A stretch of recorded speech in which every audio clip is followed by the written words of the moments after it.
welcome. I'm Bobby Ditto, and welcome to 2024, guys. We did it, we made it, we're here, and I drew this piece of Lucy. So this right here is the sketching phase, obviously. This was probably the hardest part, the most tedious.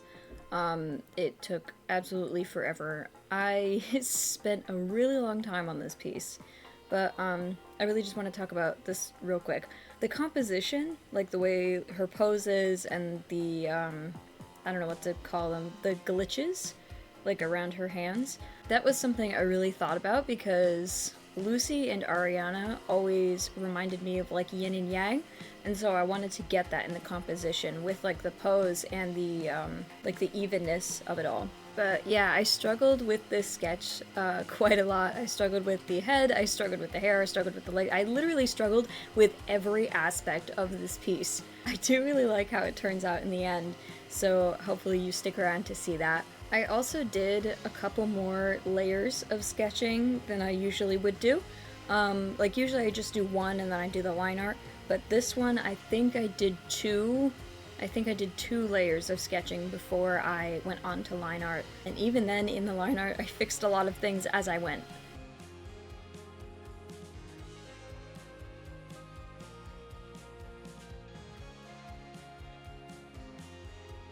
The hands I also really struggled with.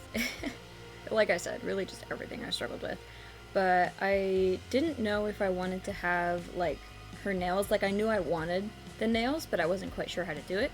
And in the end, one of her hands ended up a little bit bigger than I wanted it to. I struggled with a lot of the line art and just this pose because it's so, like, strange. I had trouble figuring out where the spine should be and where, like, everything should be. So there are some awkward seconds in this time lapse, but I really did try my best, and eventually I think I figured it out, at least well enough.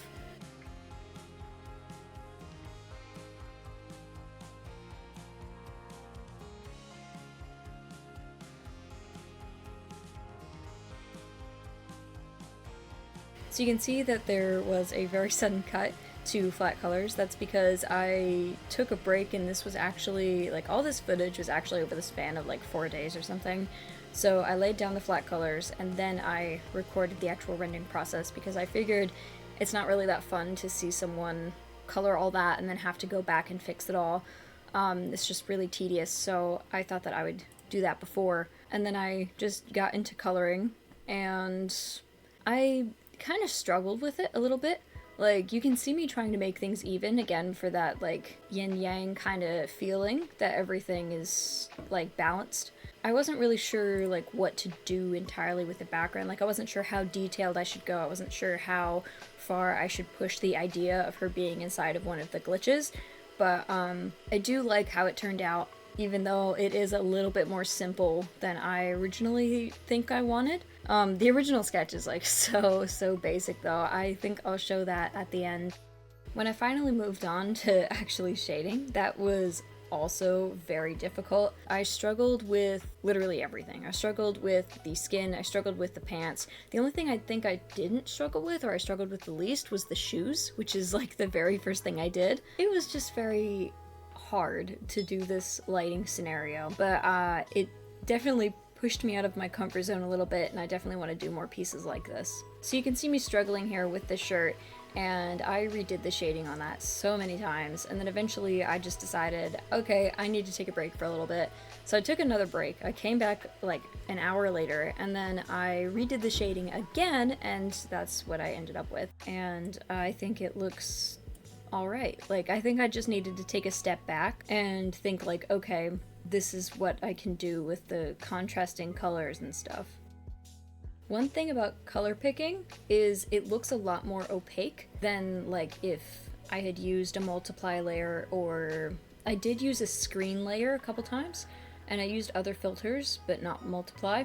I think it looks a lot more like purpley, and like the light is very, like, it just looks like that. It looks like it's very purple. I really did enjoy adding the actual shading into places. I think it added a lot of depth and detail. Like in the pants, I really enjoyed adding the subtle airbrush shading, and even with the pen as well. I think the brushes I used in this was at least the most, was the watercolor brush, the airbrush, and the pen. I think those are the only 3 I used. Oh, and later I used the sparkle brush, but just for effects.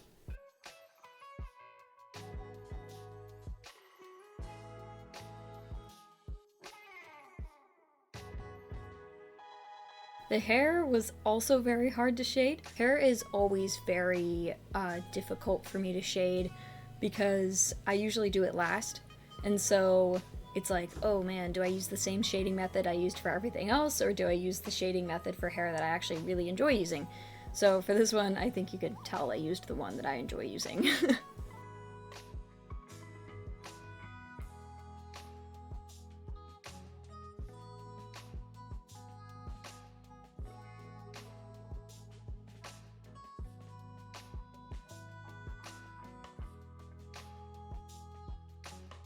And then I came back and added the purple lighting on the skin and just a couple other little details. I even added a little bit more detail after this last shot where I'm coloring in the 2024.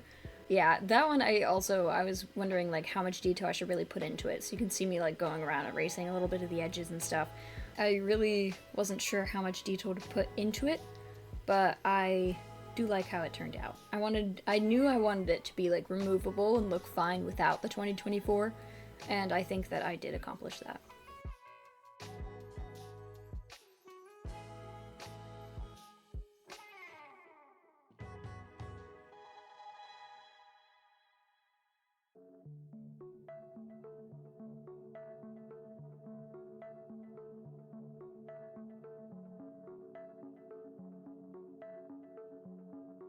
Before we end this video, I just want to say a couple things.